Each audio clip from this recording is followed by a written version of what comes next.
Hello and welcome to Plus Sports on Plus TV Africa on a Wednesday. My name is Mikhail Tinubu. It's a pleasure having you on the show as we delve into the relevant sports stories from around the world. Today, particularly, I do have with me Gbenga Gboyega, a sports analyst right here in Lagos on the line. Gbenga, good morning.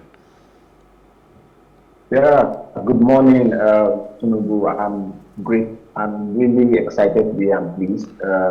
A lot of sporting activities, both football and otherwise, to talk about. Yes, I enjoyed our conversation last time, and I know that we can have an interesting show today. Speaking of interesting sports stories from around the world, we always like to start from right here in Nigeria. You know, being proud of our own and their accomplishments is so key to the development of different sporting events in our own country.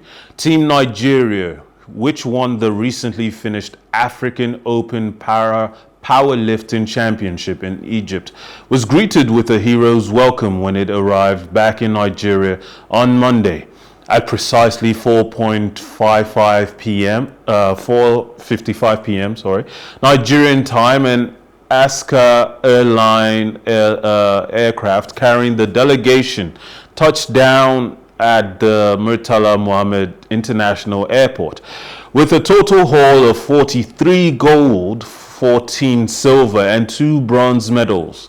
The para-powerlifting came very close to securing a spot at the Paralympic Games in Paris in 2024.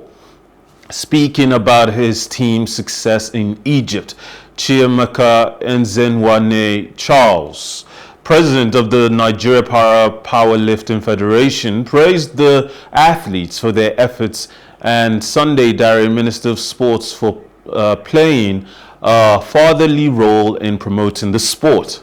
But he pleaded for more funding so they could compete in other upcoming competitions scheduled before the Paralympic Games in Paris in 2024. Charles pleaded with well-meaning Nigerians and business entities to aid the federation in developing the sport. Right there, Gbenga, there's the talk of needing more support, needing more funding. This is already a great accomplishment because with 42 gold medals, 14 silver, it seems to me that the Nigerian para-powerlifters are the most dominant athletes in this sport on the continent. Of course, you're right.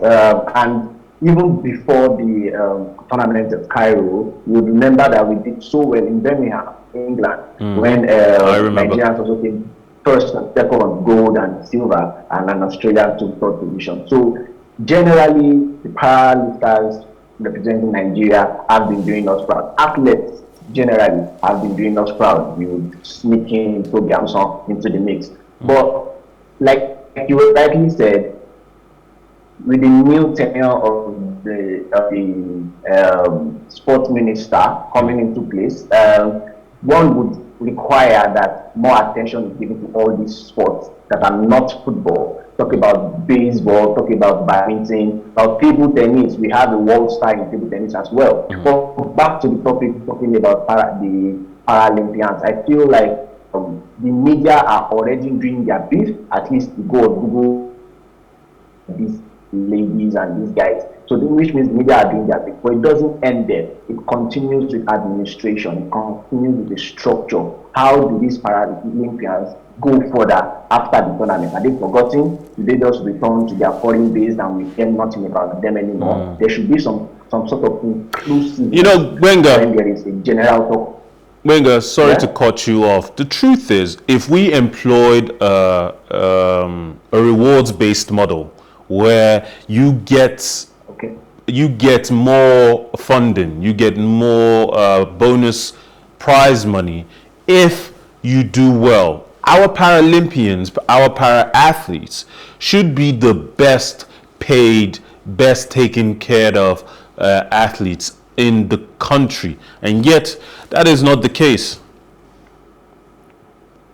Absolutely, absolutely. It's right to what I was initially explaining, like that what happens to these guys after the tournament. Do they just return to their foreign base, or is there a continuity in terms of the structure you just laid out? So I was opportune to be in front of the sport minister yesterday when he welcomed the Flamingos from India, and he made mention of something that although they still feel dependent in terms of finances to the federal government, and that gave me a sign that maybe we are overreaching and over-expecting as fans. The Nigerian Football Federation are open to the fact that they don't have money. They are open to the fact that finances are not as golden as we think it is. So when we mention that our Paralympians should be the best paid, should be the best compensated, my question is by who? Is it maybe just the fact that business entities, corporations aren't doing what their foreign counterparts are doing, which is standing up for social justice as a part of their business identity, the value system that their brands are supposed to represent? Because oftentimes, in fact, the line between para-athletes and able-bodied athletes is dissolving away when it comes to promotion, when it comes to sponsorship, when it comes to even using them in adverts, using them as faces of brands. That is something that is still lacking. So perhaps the private sector should be the ones taking charge in this regard now. Maybe the government has done enough.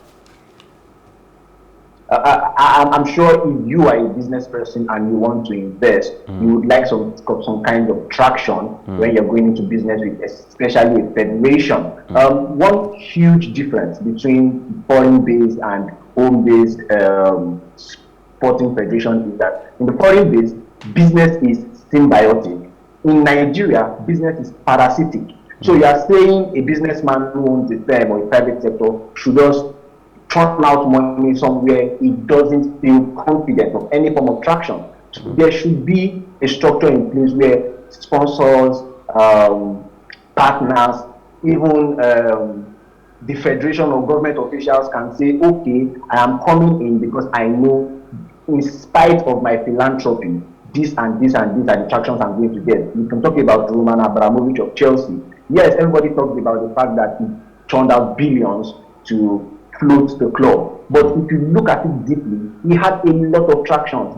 The club were winning tournaments, both in Europe and globally. They were getting returns. They were having media presence, selling out outfits. So for Nigeria and for the Paralympians, it is the job of the federation and the administration to make the product marketable and valuable for sponsors. All right, I love that. Marketable.